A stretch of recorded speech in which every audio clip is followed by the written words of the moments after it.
All right. Ooh, almost fell. But we on live a little bit different today, y'all. So I'm walking. I'm on the last little bit of my break. The Pizza Hut not too far, so I just walk. So for one, I know the title says false humility is annoying, and we gonna get there. But I definitely want to sit here and say that perspective is so very important. So I don't have a car. I haven't had a car for about it's been a minute. It's been like a year or so, and I just been walking. I joined the army during that time, so I definitely been walking. But my coworker, she asked me something about my car, and I was like, "Yeah, I still have a car note." And she was like, "What? You got a car note?" And I'm like, "Yeah, I got a car note. I still owe on the car that I had, cause they're kind of speeding. So we gonna wait a second. Dang, grandma. I, anyways, though, for starters, before I continue talking, dear Lord Heavenly Father, thank you for this day. Thank you for bringing us here together in this moment. Let everything that comes from out of my mouth from this point forward be exactly what somebody needs to hear, be exactly what I need to hear. Because I know a lot of times when I'm praying and asking you for things, you answer the very same questions that I asked you about at my very mouth.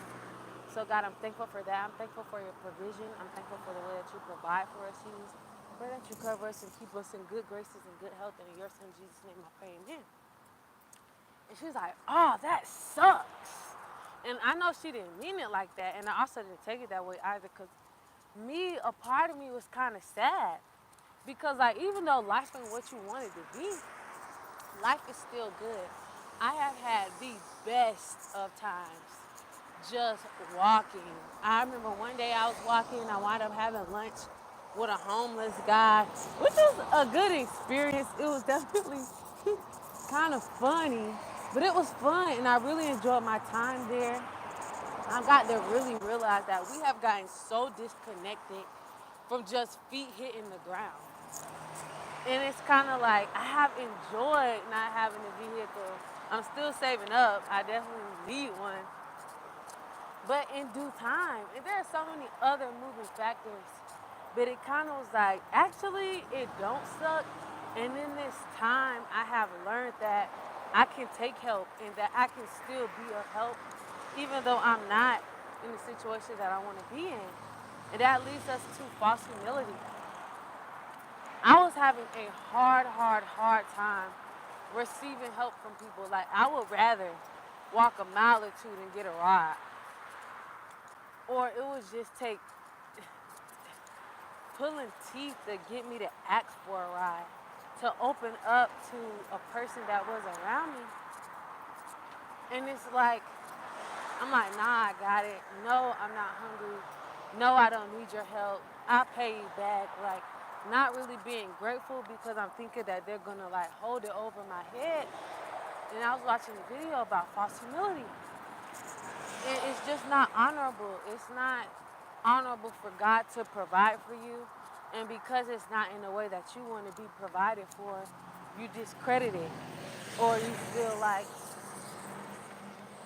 like the way that God provides for you isn't good enough. And this one ain't really gonna be that long. Just like the guy said in the video, you don't usually prefer provision. Like, I would prefer to be eating at Olive Garden right now with my feet picked up, but my budget is Pizza Hut. But I ate though. You know what I'm saying? But I'm eating. And I'm being taken care of in every way, shape, and form.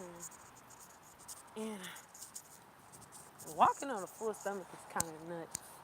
But we almost in the building though. I'm about to put the phone down so I get in here.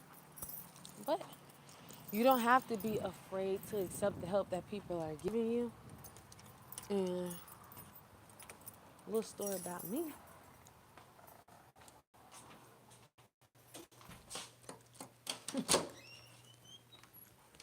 My family is don't ask them for that type of people. And me, I ain't never been too proud to beg. And no, I don't be going around begging people, but if I needed something from my granny, I would just beg. I'd be like, I'm not too proud to beg, and I would beg, and she'd give it to me. And it's like, girl, why are you doing all that? But now that I'm older and I'm a little bit wiser, and I know Jesus, I don't have to beg. I can simply just go and ask my Father for it. It's been so many times to where I don't necessarily ask for something. I think about it. In some way, lo and behold, God provides it for me. And He's not a genie. I don't want to portray Him like that to you. But He is a way maker. He is the one that is going to get you where you need to go, places that you need to be at. Like, I'm working on not talking too much because, truth be told, I do talk a lot, and it's just to hide the fact that I don't really trust people. So if I let you in, if I let you close, and if I'm asking you these crazy questions, it's because I trust you. Like you're here, you're dear to me. So I'm still learning as I grow. I'm still learning as I go. You know what I'm saying? Like, I've only been saved for about 3 years, and there is so much to learn about Jesus. It's still so much that I'm figuring out. I don't necessarily feel like people can be seasoned, people can be wise, people can be so many things, but everybody is still learning. God said come to Him like a child, and when you come to God like a child, you come to Him expecting an answer. Like, children ask you the most random questions. Like today, my sister's in the back seat, and she's like, "Mom, who invented school?" Now, I knew because I was studying like Rockefeller and stuff. And Rockefeller, you know, he invented the school system, well, started the school system and stuff like that. And then I went in to tell her about the agricultural age and the industrial age and all these things like that. But she just, and she was asking my mama, I just so happy to know the answer. But that's how it is. Like, how you supposed to come to God? You're supposed to come to Him expecting an answer, expecting Him to come through, expecting Him to there for you. And I don't want it to take something drastic or something desperate for you to want to cling on to God. Me personally, I went through something desperate. I was in desperate need to figure out who is this Jesus that people talking about. Who is this? Thank you. Else, I guess. But who is this Jesus that everybody's talking about? Who is this man? Who is this God? Who is this spirit that everyone is telling me will provide? He is a shelter. He is a strong tower. He's a will in the middle of a will. I still don't even know what that means. But what I do know is that He answers, that He will answer you. And there is no need to walk around with your head high and not being able to receive help, because false humility helps no one. You being hungry and not being willing to accept some food. You know what I'm saying? And I'm not just talking to you, I'm talking to me, because it's these people that are so gracious and loving and kind to me. And I still find myself second guessing, like, I know you said that you would, but like, I don't want to take it. Why? That comes from a sense of feeling like people, and you know what? Some people will betray you.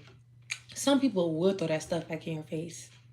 But God won't. Even if they do, you have someone to run to. You have someone to fully be open and honest and tell your secrets to. I just told Jesus a secret like about 15 minutes ago, but I don't have to share every single detail of my life with every single person, because they don't know me from the inside and out. I don't know me from the inside and out, but I know that it's somebody who I can come to, and I could come to Him with my head held low. I can come to Him boldly.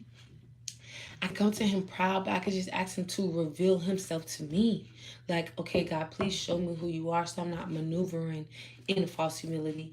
And I would say, please take this a moment to, because I don't believe it's any coincidences. I've been on plenty of lives all I've been making lives all the time or whatever. So if you watch to this point and I'm seeing her talk about false humility, there's no such thing as coincidences. And ask God, like, what is this about? Am I operating this way? Is there someone around me that's operating this way who I can help?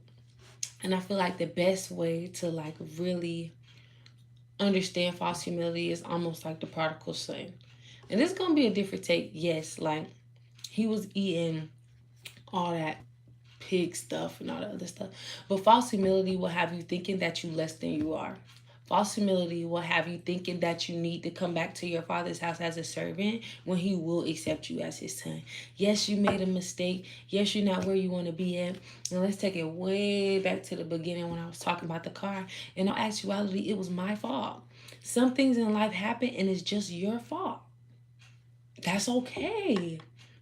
It's okay that life isn't going the way that you planned it to, that you wanted it to, because you made a mistake. And yeah, it was your fault. I was going down to the car dealership to get a Honda Accord. I left with a Dodge Challenger. It was my fault. So I have to still pay a car note on a car that I don't have. And I had to wait a year or so because I had SR22 on my insurance.